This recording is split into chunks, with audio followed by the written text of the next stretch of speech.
할렐루야. 한 주간이 시작되는 월요일입니다. 세상은 온통 하얗게 되어서 보기가 너무 좋습니다. 그렇지만 꽁꽁 얼어붙어 있어서 우리의 마음도 그렇게 얼지 않았나 싶습니다. 이 큐티가 여러분의 마음을 녹일 수 있는 그러한 시간이 되었으면 좋겠습니다. 오늘 우리가 보는 본문은요, 역대하 32장 24절에서 33절에 있는 말씀입니다. 히스기야 왕이 병이 걸려서 죽게 됩니다. 하나님 앞에 히스기야 왕이 기도해서 응답을 받습니다. 하나님이 치료해 준다는 것을 약속해 주신 거죠. 치료해 주신 다음에 히스기야 왕은 15년이라는 생명을 연장받게 됩니다. 죽었다가 살아나게 되니까 주변에 있는 나라들이 히스기야 왕에게 만나기 위해서 오게 됩니다. 많은 예물들을 가지고 그에게 오게 됩니다. 히스기야 왕은 존귀한 자로서 사람들에게 높임을 받게 됩니다. 히스기야 왕의 삶이 그리고 형통하게 되었다고 하는 것을 오늘 본문 속에서 나와 있습니다. 그런데 이 본문 안에는요, 또 다른 이야기가 있습니다. 하나는 뭐냐면 하나님이 히스기야 왕에게 진노하셨다는 것입니다. 하나님께서 왜 히스기야 왕에게 진노하셨을까? 그 이유를 오늘은 찾아보려고 하고 있습니다. 31절에 있는 말씀입니다. 제가 읽어드리겠습니다. 그러나 바벨론 방백들이 히스기야에게 사신을 보내어 그 땅에서 나타난 이적을 물을 때에 하나님이 히스기야를 떠나시고 그의 심중에 있는 것을 다 알고자 하여 시험하셨더라. 이 말씀에서 하나님 어떤 분이시냐면 시험하시는 분이십니다. 어떤 것을 시험하셨냐면 히스기야 왕의 마음을 시험하셨습니다. 히스기야 왕이 마음에 어떤 것을 품고 있는지 하나님이 보시고자 했다는 것입니다. 이렇게 하나님이 히스기야 왕의 마음을 보시고자 한 이유는요, 그가 죽었다가 살아났어요. 그리고 많은 사람들이 그에게 예물을 드리러 옵니다.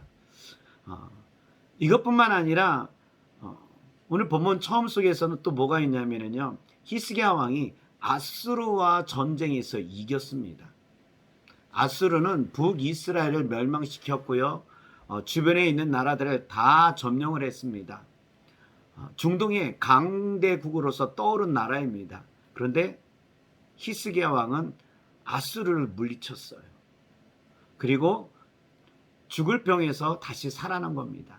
이 모든 것들이 사람들에게 있어서 존귀하게 받게 되는 역사를 이루게 되었다는 것입니다. 이처럼 히스기야 왕에게 있어서 최절정의 상황에 있을 때 하나님께서 히스기야 왕의 마음이 뭔지를 보고 싶었던 겁니다. 근데 히스기야 왕은요, 이거에 실패를 했습니다. 실패를 한 증거가 뭐냐면 바벨론의 사신이 왔습니다. 바벨론은 아수르 옆에 있습니다. 아수르보다 더 먼 곳에서 왔고 아수르를 대신하여서 지금 강대국으로서 점차 세력을 얻어가고 있는 신흥 강대국입니다. 근데 그 나라에서요, 히스기야 왕에게 사절단을 보내게 됩니다. 먼 곳에서 온 나라, 강대국으로서 점차 이름을 내고 있는 나라에서 히스기야 왕에게 예물을 가지고 사절단이 온 겁니다. 히스기야 왕은요, 이게 너무도 기뻤어요. 그래서 어떤 일을 하게 되냐면요, 남유다에 있는 모든 창고를 다 보여주게 됩니다. 왕실의 창고, 나라의 창고, 그 나라의 군사력, 안 보여준 거 없이 다 그들에게 보여주는 겁니다.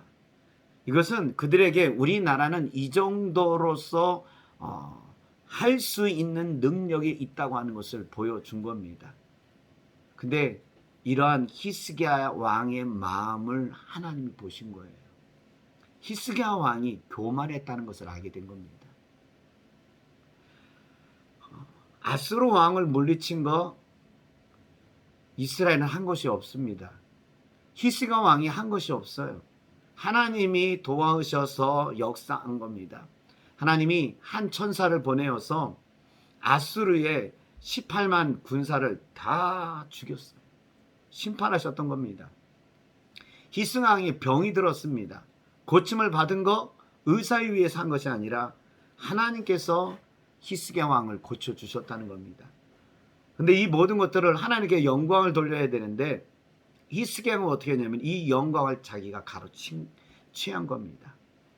하나님의 것을 히스기야 왕이 찬탈한 겁니다. 이것이 교만입니다. 우리에게 있어서 교만은 뭐냐면요, 하나님의 것을 내 것으로 가져가는 거예요. 하나님을 높여드려야 하는 것들을 내 것으로 취하는 것입니다. 근데 히스기야 왕이 이렇게 했던 겁니다. 하나님을 높여드리고 영광 돌려야 하는데 그것을 히스기야 왕이 가지고 간 거예요. 이거를 보면서 깨닫게 됩니다. 교만이 패망의 선봉이라고 성경은 이야기하고 있습니다. 망하는 데 있어서 제일 먼저 가는 길이라는 것입니다. 근데 사람들이 왜 망하냐면요, 하나님의 것을 찬탈한 거예요. 하나님께 드려야 되는 것들, 하나님께 영광 돌려야 되는 것, 하나님께 감사해야 되는 것들, 하나님의 이름이 높여지고 이뤄야 되는 것들을 찬탈하는 것입니다. 하나님의 것을 찬탈하는 데 있어서 가장 중요한 이유는요, 사람이 중심이 되기 때문에 그렇습니다. 내가 중심이 되면 하나님의 것을 찬탈하게 됩니다. 내가 중심이 되면 하나님을 밀어내는 겁니다. 겸손은 뭐냐면요, 나를 낮추고 하나님을 높여드리는 겁니다. 나의 자리에 하나님을 세우게 되는 것입니다. 그래서 오늘 우리가 감사로서 살아가기 위해서는 어떻게 되는가 했을 때요, 내 중심이 아니라 하나님의 중심으로 살아가야 되는데 먼저 우리의 입술에서 하나님을 높여드리는 겁니다. 하나님 감사합니다. 하나님께 영광 돌립니다. 이것이 우리 기독교인들 입에서부터 나와야 되는 겁니다. 하나님 감사합니다. 하나님께 영광 돌립니다. 그래서 제 입술에 있어서도요, 하나님 감사합니다. 하나님께 영광 돌립니다. 이게 오늘 우리가 겸손하게 살아가는 삶이라는 것을 알게 됩니다. 올해부터 시작되는 오늘, 여러분 우리의 입술에서부터 하나님을 높여드리고 하나님께 영광 돌립니다. 하나님 감사합니다. 부정적이고 비난과 비평보다도요, 우리의 입술을 이렇게 한번 바꿔봤으면 좋겠습니다. 그렇게 되었을 때 하나님께 영광이 되고 하나님이 우리의 마음을 받으시는 그런 하루가 될 줄 믿습니다. 이런 겸손하게 주님을 높여드리는 여러분들이 되시기를 주 이름으로 축원합니다.